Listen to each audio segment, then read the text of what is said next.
আসসালামু আলাইকুম। এখন আমরা পড়ব কিভাবে সহজেই আমরা ভাইরাসের নাম মনে রাখতে পারি। চলো শুরু করি। আমরা প্রথমেই দেখব যে দণ্ডাকার ভাইরাসগুলোকে আমরা কিভাবে মনে রাখতে পারি। দণ্ডাকারকে আমরা এটিএম দিয়ে মনে রাখতে পারি। ATM। দেখো, এটিএম বুথের এটিএম মেশিন কিন্তু দণ্ডাকার হয়, তো সেক্ষেত্রে আমরা দণ্ডাকার দিয়ে এটিএম মনে রাখতে পারি। এ দিয়ে আলফা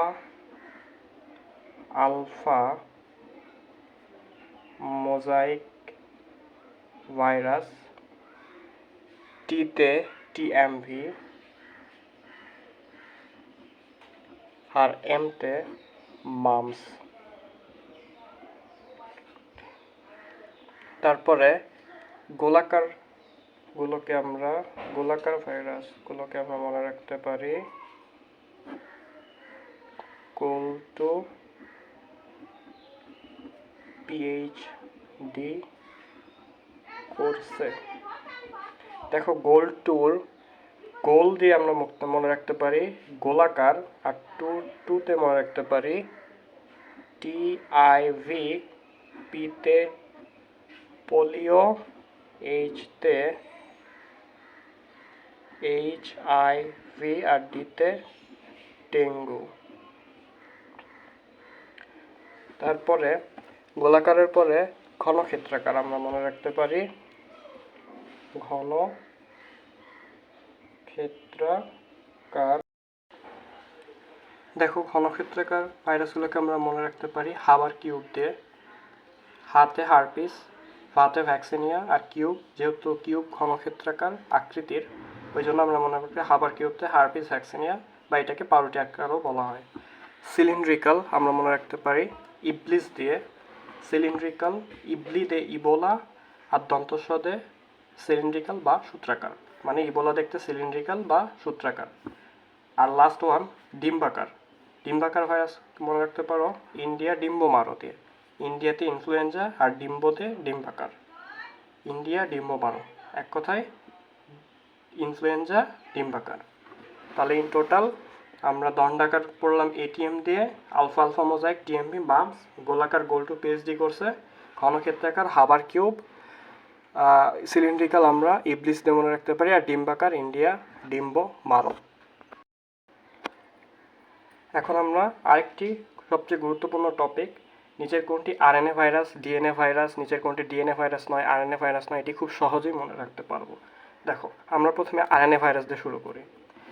যে ভাইরাসের নাম শুনে মনে হবে যে আমি নিজে ওই ভাইরাসের আক্রান্ত হতে পারি, সে সবগুলো RNA ভাইরাস।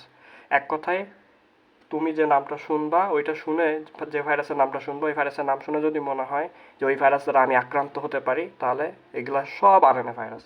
যেমন দেখো, HIV, আমি HIV দ্বারা আক্রান্ত হতে পারি, আমি ডেঙ্গু দ্বারা আক্রান্ত হতে পারি, আমি পোলিও দ্বারা আক্রান্ত হতে পারি, ছোটোবেলায় আমাদের পোলিওর টিকাও দেওয়া হয়। মামস আমার হতে পারে কানের নিচে প্যারোটিড গ্রন্থি সংক্রমণের কারণে যে ভাইরাসজনিত যে আক্রমণটা হয়, ওটাই মামস। র্যাবিস ভাইরাস দ্বারা আমার জলাতঙ্ক হইতে পারে, আর করোনা হইতে পারে আমার। ব্যতিক্রম আছে একটি TMV ভাইরাস। কখনো কিন্তু শোনোনি যে আমার TMV হয়েছে, বাট এটা ব্যতিক্রম, এই TMV ভাইরাস। বাকি সব যেসব নাম শুনে মনে হবে যে আমার হতে পারে, এই সব কিছুই RNA ভাইরাস। ঠিক এর বিপরীত DNA ভাইরাস, যে নামগুলো দেখে মনে হবে যে আমার হবে না, সেগুলোই সব DNA ভাইরাস। যেমন আমরা কিন্তু কখনো বলতে শুনি না যে আমার T2 ভাইরাস হয়েছে, বা আমার ভ্যাকসিনিয়া হয়েছে, ভ্যারিওলা হয়েছে, বা আমার TIV হয়েছে, কলিফাস হয়েছে। বাট এখানে একটি ব্যতিক্রম আছে, ব্যতিক্রম হচ্ছে হার্পিস সিমপ্লেক্স আর হেপাটাইটিস বি। দেখো, এইটা কিন্তু সবচেয়ে গুরুত্বপূর্ণ, হেপাটাইটিস বিটা। এটা অবশ্যই মনে রাখতে হবে। মেলা পরীক্ষায় পাবা, একাডেমিক অ্যাডমিশন সহ বিভিন্ন পরীক্ষায় এটা বলা যায় নিজের কোনটি DNA ভাইরাস।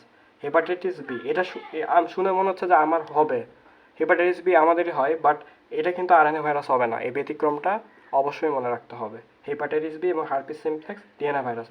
বাকি সবগুলোর ক্ষেত্রে মনে রাখবা যে আমাদের নাম, যে ভাইরাসের নাম শুনে মনে হবে যে আমি ওই রোগ দ্বারা আক্রান্ত হতে পারি, বা ওই ভাইরাস দ্বারা আক্রান্ত হতে পারি, তাহলে সব সেগুলো RNA ভাইরাস। আর যে নামগুলো শুনে মনে হবে না যে আমি ওই ভাইরাস দ্বারা আক্রান্ত হতে পারি না, তাহলে সব DNA ভাইরাস। ব্যতিক্রমগুলো অবশ্যই মনে রাখতে হবে, herpes simplex, hepatitis B, DNA ভাইরাসের ব্যতিক্রম এটা, আর আরএনএ ভাইরাসের ব্যতিক্রম হচ্ছে টিএমভি ভাইরাস। বিশেষ করে এই হেপাটাইটিস বিটা কিন্তু অবশ্যই মনে রাখতে হবে। এরপরে আমরা পড়ব যে বহিস্থ আবরণযুক্ত ভাইরাস বা অ্যানভেলপযুক্ত ভাইরাস আর অ্যানভেলপবিহীন বা বহিস্থ আবরণহীন ভাইরাস। দেখো, ভাইরাস আমরা জানি যে একটি আদিকোষী প্রাণী, মানে এ হলো ব্যাকডেটেড, স্বাভাবিকভাবেই ওর কোনো আবরণ থাকবে না, এটাই স্বাভাবিক। কিন্তু বহিস্থ আবরণযুক্ত ভাইরাস মানে ওই ভাইরাসের দেহের বাইরে আবরণ আছে, এটা অস্বাভাবিক। ভাইরাসের আবরণ না থাকাটাই স্বাভাবিক, ভাইরাসের আবরণ থাকাটাই অস্বাভাবিক। সেক্ষেত্রে আমরা মনে রাখতে পারি ছি দিয়ে, ছি ভাইরাস তোমার আবরণ আছে, এইভাবে। দেখো, ছি তে করোনা ভাইরাস, আইতে ইনফ্লুয়েঞ্জা ভাইরাস, এইচতে হারপিস ভাইরাস। তাহলে এগুলো হচ্ছে অ্যানভেলপযুক্ত ভাইরাস। এই তিনটার বাইরে যত ভাইরাস আছে সব অ্যানভেলপবিহীন বা বহিস্থ আবরণহীন ভাইরাস। তোমাদের বই দেখবা আরেক ধরনের প্রকারভেদ আছে, যে ইমার্জিং ভাইরাস। তো ইমার্জিং ভাইরাস মনে রাখতে পারো নেশা করোনা, নেশা করোনা দিয়ে ইমার্জিং ভাইরাস মনে রাখতে পারো। যেমন অ্যান্তে নাইল ভাইরাস, ইতে ইবোলা ভাইরাস, এসতে SARS ভাইরাস যেটা আমাদের রেসপিরেটরি সিস্টেমকে অ্যাটাক করে, এইচতে HIV, করোনাতে কোভিড। তাহলে ইমার্জিং ভাইরাস নেশা করোনাতে Nile, Ebola, SARS, HIV and Covid. ধন্যবাদ এতক্ষণ আমার সাথে এই ভিডিও কন্টিনিউ করার জন্য। তোমরা পরবর্তী কোন টপিকের উপর ভিডিও চাও আমাকে কমেন্ট বক্সে জানিয়ে দিও, আমি চেষ্টা করব দেওয়ার।